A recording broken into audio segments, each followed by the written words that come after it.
Thank you again for joining to celebrate World Menopause Day and join us for this panel discussion. World Menopause Day was established in 1986 by the World Health Organization, and the intention was to really spread awareness. I think the topic has often been stigmatized and kind of hidden, and therefore women haven't gotten the information that they need. So it's great that many publications and more talk shows are bringing up this subject and just opening up the conversation.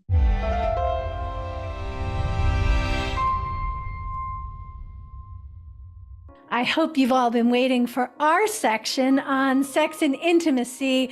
And really what we want to do in the time we have is answer the question, what do you do when sex isn't easy? What do you do when sex isn't easy?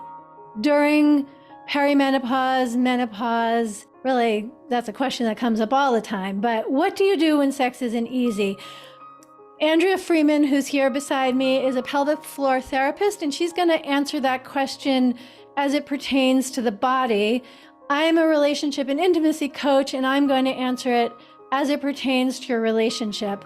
The takeaway that we hope you have is when sex isn't easy, there's a lot you can do about it. And most of it is quite fun.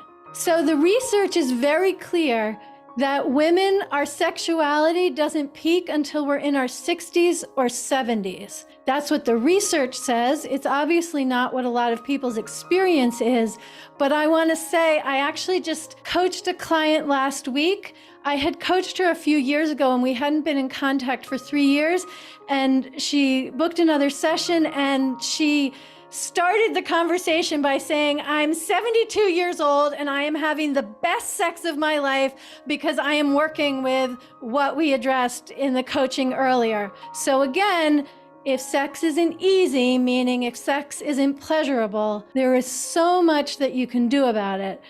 I want to give you one thing that you can do about it right now, one of many answers, and that is to communicate about it. The research is so clear that the best positive predictor for a happy sex life and long-lasting relationship is talking with your partner about the sex you're having and the sex you have had and the sex you want to be having.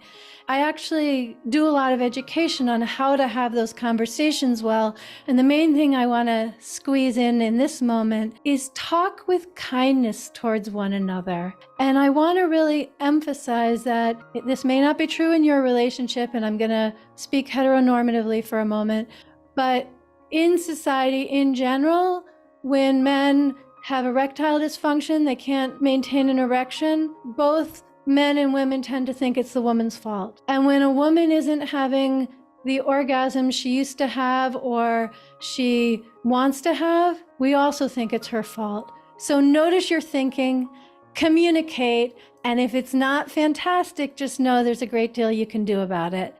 So I'm going to talk about what to do when sex isn't easy from the physical perspective and from the perspective of the body. So the first thing to understand is there's so many, like everybody has talked about, there's so many changes that are going on with our bodies. It's very normal that our bodies aren't going to function sexually in the same way that they have in the past, or maybe they've never functioned that way. And so, changes are going on with our tissues, with hydration levels, muscles, elasticity.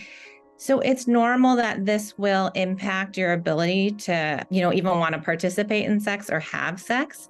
And when sex doesn't feel good, we don't want to have it. And that makes sense, right? When something doesn't feel good, with that feeling repeated, our bodies are protective and they want to protect us. So it's normal that you may feel differently about having sex. There are definitely things to do about it. Some of the, communication is key. I think that's really important, is to talk with your partner about it so they understand that it's uncomfortable, right? So when I see patients, frequently, I educate patients about the anatomy, because sometimes our anatomy changes, our sensitivity changes, so the amount we feel. And so sometimes we have to engage in activities in ways that are different than we have in the past, right? We have, sensation changes, and certain areas don't feel like they used to feel.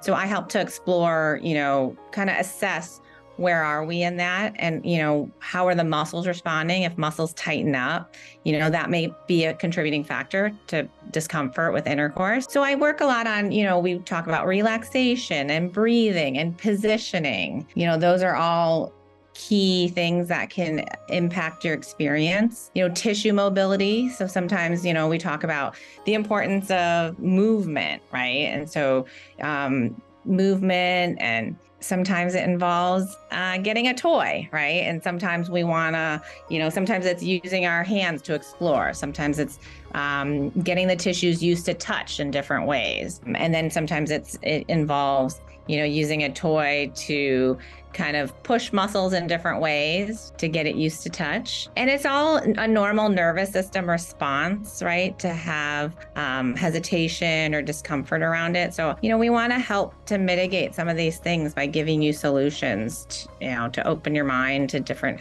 types of possibilities. I just want to say, because I think pelvic floor therapy is like menopause. It's becoming more well known, but a lot of people don't know about it. And so I'm not a pelvic floor therapist, but what I would say it's really like getting a trainer in a gym, but it's for your genitals and not the rest of your body. So of course it's going to be gentler, and it's not going to involve cardio, but it brings amazing results. And then you can do the cardio when you get home, not with the trainer.